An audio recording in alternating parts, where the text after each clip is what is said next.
Vous êtes-vous déjà retrouvé au milieu d'une dispute, sentant un feu juste dans votre poitrine, entièrement prêt à défendre votre position, quand soudain votre vision se brouille? Vous sentez cette boule familière et redoutée dans votre gorge. Votre voix commence à trembler et contre votre gré, les larmes commencent à couler. Vous n'êtes pas triste, vous êtes en colère, vous êtes frustré, mais votre corps réagit d'une manière que vous ne lui avez pas demandé. La personne avec qui vous vous disputez vous regarde et son expression change. Ils perçoivent de la faiblesse. Ils pourraient même demander: «Pourquoi pleures-tu? Ce n'est pas grave?» Et cela ne fait qu'empirer les choses. Vous vous sentez humilié par votre propre réaction. Vous vous sentez comme un enfant qui fait une crise de colère, alors que vous vouliez juste être un adulte fort et confiant. Si ce sentiment vous est familier, je veux d'abord vous offrir une perspective complètement différente sur vous-même. Nous supposons souvent que pleurer pendant un conflit est un signe que nous sommes fragiles. Nous pensons que cela indique que notre système est faible. Mais je veux que vous considériez la perspective opposée. Vous ne pleurez pas par manque de capacité. Vous pleurez par excès d'attention. La plupart des gens peuvent rester calmes pendant une dispute parce que, franchement, ils ne sont impliqués qu'à 50%. Ils sont détachés. Mais vous, vous êtes pleinement là. Vous fonctionnez à 150% de vos capacités. Vous vous souciez profondément de la vérité, de la relation ou de l'injustice qui se produit. Tout moteur fonctionnant à 150% génère de la chaleur, beaucoup de chaleur. Aujourd'hui, nous allons donc décrypter le phénomène du pleurer de colère. Nous allons explorer pourquoi votre corps essaie de vous refroidir lorsque vous surchauffez, et je vais vous donner un ensemble de stratégies invisibles pour vous aider à rester dans l'espace et à garder le contrôle. Pour comprendre vos larmes, nous devons nous éloigner de la psychologie un instant et nous tourner vers la biologie. Pensez à un coureur de marathon. Lorsqu'ils sprintent, leurs muscles travaillent incroyablement dur et leur température corporelle monte en flèche. S'ils surchauffent, leur système s'éteint. Alors, que fait le corps? Il transpire. Il libère de l'eau pour refroidir la surface de la peau et réguler la température interne. Quand vous voyez un coureur transpirer, vous ne pensez pas: «Waouh, il est faible». Vous pensez qu'il travaille dur. Son corps fait exactement ce qu'il doit faire pour le maintenir en mouvement. Pleurer de colère est simplement une transpiration émotionnelle. Lorsque vous êtes dans un conflit à fort enjeu, votre système nerveux sprint. Vous êtes dans un état d'excitation physiologique élevé. Votre cerveau perçoit que votre température interne, votre stress, votre concentration, votre passion atteint une limite critique. Pour éviter la surchauffe, votre cerveau déclenche un mécanisme de refroidissement. Il active le système nerveux parasympathique, qui est le système repos et digestion. Il libère de l'acétylcholine, ralentit votre cœur, et l'effet secondaire visible de ce processus de refroidissement sont les larmes. Alors, la prochaine fois que les larmes monteront, je veux que vous réévaluiez la honte. Dites-vous: «Je ne m'effondre pas, je ne fais que transpirer émotionnellement. Mon corps refroidit le moteur pour que je puisse continuer». Mais il y a une autre couche. Votre corps n'essaie pas seulement de vous refroidir, il essaie de vous sauver la vie. Je sais, vous pourriez vous sentir trahi par votre corps dans ces moments-là, comme s'il sabotait votre argumentaire. Mais je veux que vous imaginiez que votre corps est un vieux garde du corps trop protecteur. Ce garde du corps vous aime beaucoup, mais il est aussi très démodé.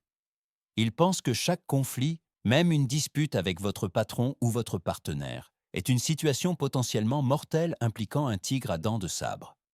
Lorsque le conflit s'intensifie, votre garde du corps a peur pour vous. Il pense: «C'est trop dangereux. L'agressivité est trop élevée.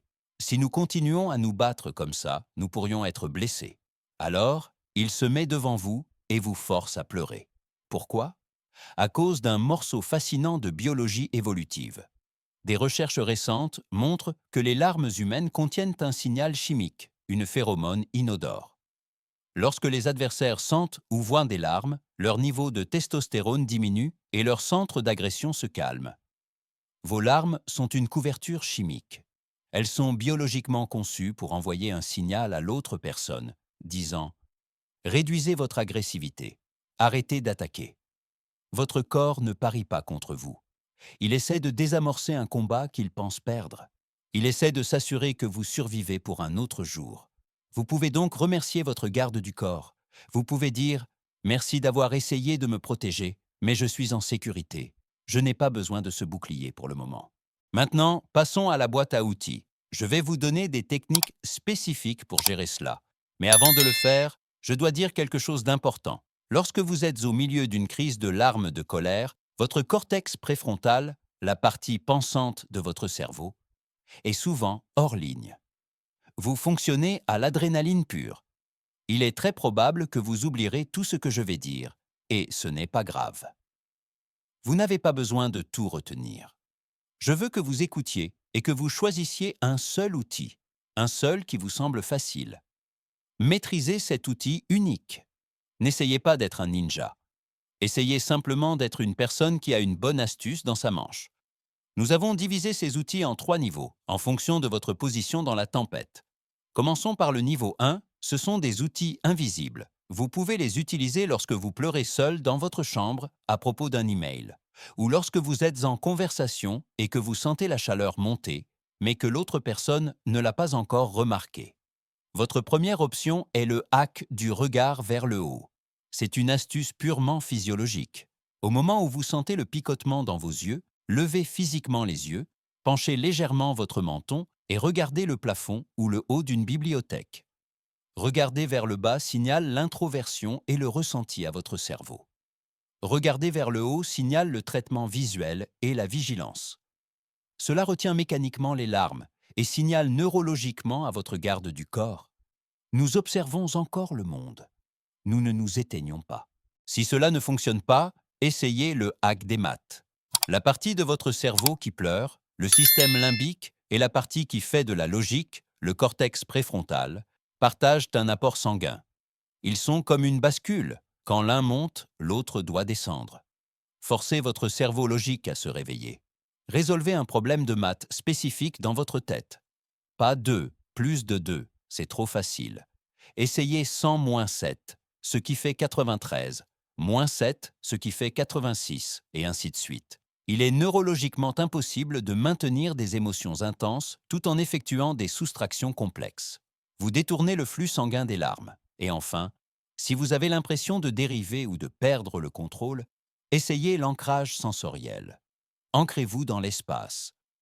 Trouvez rapidement 5 choses que vous pouvez voir, 4 choses que vous pouvez toucher, 3 choses que vous pouvez entendre, 2 choses que vous pouvez sentir et une chose que vous pouvez goûter.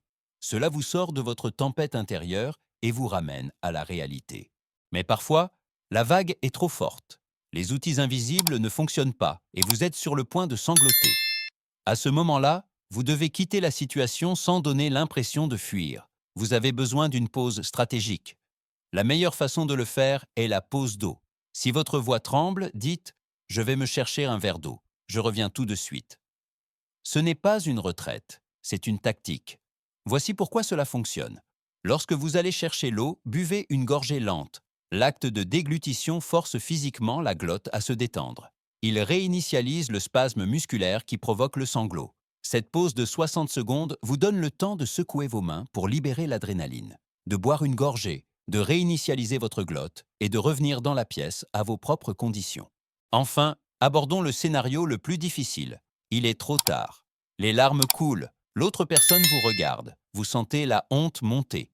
Lorsque cela se produit, vous devez suivre une règle absolue. Ne vous excusez pas. Ne dites pas « Je suis désolé, je suis un tel désastre ». Cela signale la faiblesse. Cela signale que vous avez fait quelque chose de mal, mais ce n'est pas le cas. Au lieu de cela, je veux que vous nommiez et pivotiez. Vous devez leur dire exactement ce qui se passe pour qu'ils ne l'interprètent pas mal. Dites ceci. Je veux que vous sachiez que ce sont des larmes de frustration, pas de tristesse. Ou si vous le pouvez, soyez encore plus audacieux. Ce sujet est très important pour moi. C'est pourquoi j'ai une réaction physiologique. Veuillez l'ignorer. J'écoute et je veux terminer cette conversation. En disant cela, vous faites quelque chose d'incroyablement puissant. Vous affirmez votre agentivité. Vous leur dites « Ma biologie réagit, mais j'ai toujours le contrôle ». Il y a une immense dignité là-dedans. Pleurez tout en disant votre vérité. Ce n'est pas de la faiblesse, c'est la définition du courage. Je veux que vous sachiez que ce voyage prend du temps. Il y aura toujours des disputes où les larmes viendront avant que vous ne puissiez les arrêter, et ce n'est pas grave. Soyez doux avec votre garde du corps trop protecteur, il fait de son mieux. N'ajoutez pas la deuxième flèche de la honte à la première flèche de la colère. Votre capacité à ressentir si profondément, à être si engagé et passionné que votre corps déborde littéralement, est aussi la source de votre empathie, de votre créativité et de votre force. Vous n'êtes pas faible. Vous êtes juste un moteur haute performance qui surchauffe parfois un peu. Alors, la prochaine fois que les larmes monteront, respirez profondément, levez les yeux et rappelez-vous. Même vos larmes sont la preuve que vous êtes pleinement et sans vergogne vivant. Si cette exploration des pleurs de colère a changé votre perception de votre propre force émotionnelle, veuillez vous abonner à la chaîne et aimer cette vidéo. Nous nous consacrons à la découverte de vérités biologiques et psychologiques qui nous aident à naviguer dans notre nature humaine complexe. Décryptons ensemble notre humanité. Votre prochaine percée en matière de connaissance de soi n'est qu'à une vidéo de distance.